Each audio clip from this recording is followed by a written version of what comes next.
seen as a veiled threat from Donald Trump.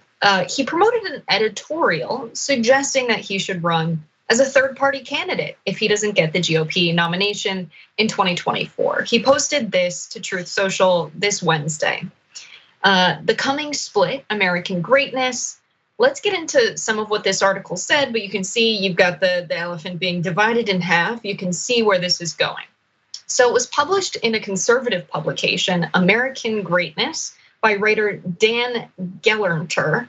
And he argued that Trump's base support has not diminished, but he's not making the case explicitly that the party would be split and that would be a bad thing if Trump ran, and it would be on Donald Trump's shoulders if that were to happen. Instead, he's kind of making the case that the GOP is making a bad decision here. So this is what he wrote. The RNC can pretend Trump isn't loved by the base anymore, that he doesn't have packed rallies everywhere he goes, but I'm not buying it. Talk to Republican voters anywhere outside the Beltway, and it is obvious that he is admired and loved, even by those who consider themselves ordinary Americans. And then to make his point, he compares Trump to Teddy Roosevelt, who's run for a third party, during the election where it was Teddy Roosevelt versus the other candidate, William Howard Taft.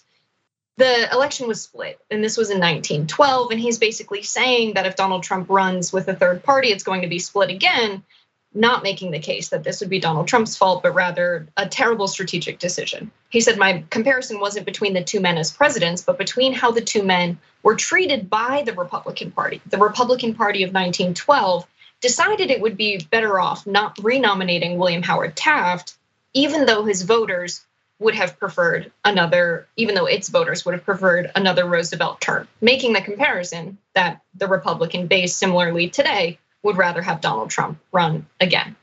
Of course, the piece has some lingering praise for Trump's opposition to stuff like the deep state. So Trump was the first president since Ronald Reagan who seemed to appreciate the dangers of unaccountable, unlimited deep state government. And I'm willing to bet he'd appreciate those dangers a lot more in a second term, having fallen victim to them himself in the 2020 election. So despite him holding office and having ample opportunity and not taking action against the deep state and draining the swamp, et cetera, he's saying, he's learned his lesson and now he's gonna do it this time. But in a twist, he admits that Trump might not win if he runs as a third party candidate in 2024. He said, do I think Trump can win as a third party candidate? No. Would I vote for him as a third party candidate? Yes, because I'm not interested in propping up this corrupt gravy train any longer. So will it come to this, given that DeSantis has a comfortable lead following all of the controversies that have come out against Trump, his tax returns, the January 6th committee hearing, him being charged in New York? Look at this headline.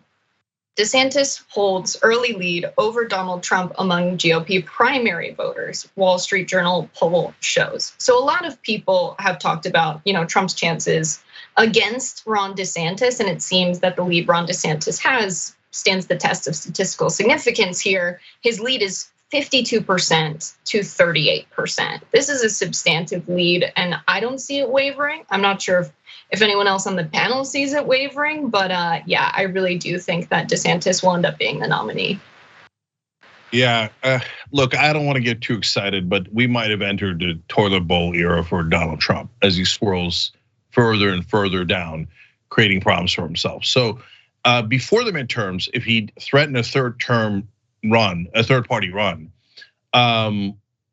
it could have been really effective because it would have, look, he scared all of the politicians. He scared the bejesus out of the Democrats, but certainly of fellow Republicans too. And while he still had power and leverage, if he said, look, if it's not me, I might run as third party, that would have just terrified the Republicans and they would have just handed it to him. So it's not necessarily a wrong strategy if you're just planning to fake it, if you're in Trump's shoes. But after the midterm elections and he's lost power, now when he forwards this article with a wink, wink, saying, oh yeah, you better not mess with me, I might destroy the Republican Party by running as a third party candidate. I think it is not going to be well received by right-wing media or right-wing voters, which then hastens the swirl of the toilet as he goes further and further down. So instead of it seeming like a strong move when you've got power, it seems like a weak and desperate move that when you have lost your leverage. And now you're basically telling all the Republican voters, I'll make sure your side doesn't win and that you guys don't get anything you want, and you won't be able to own the libs because of my own personal desires. I don't think that plays well. So I think this might be yet another tactical mistake by Trump.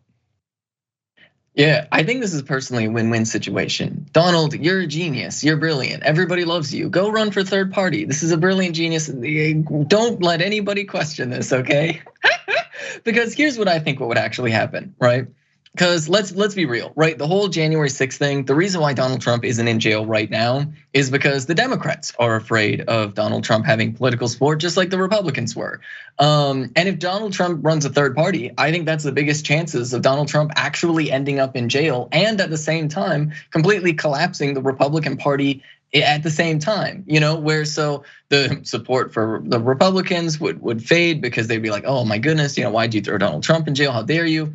But it would create an opportunity for Republicans in Congress to be like, maybe this is the opportune moment. Maybe this is the, this is the moment to step up on Julius Caesar, right, so to speak, where you find Donald Trump at his weakest point, and we're like, we're finally going to be rid of this guy, because like Donald Trump did kind of frustrate a lot of big Republican donors by being just so all over the place, and it's very much like a bull in a china shop, except for whatever reason, like the bull has all the money,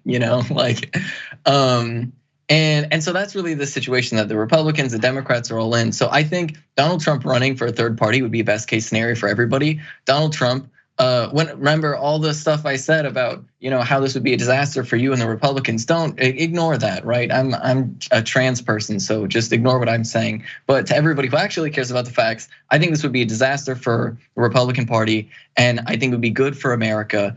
And I personally kind of love this idea. Yeah, let me just double down on two things that Ben said. If he runs as a third party candidate, he will go to jail. Then all of the powerful Republicans and all the powerful donors will agree this guy's gonna cost us. DeSantis was gonna give us even more tax cuts and more deregulation, and we're gonna be rid of the Democrats, and this guy cost us the election. Nah, then they'll all of a sudden, the Merrick Garland will find courage, because Democrats always wait for permission from Republicans before they do anything.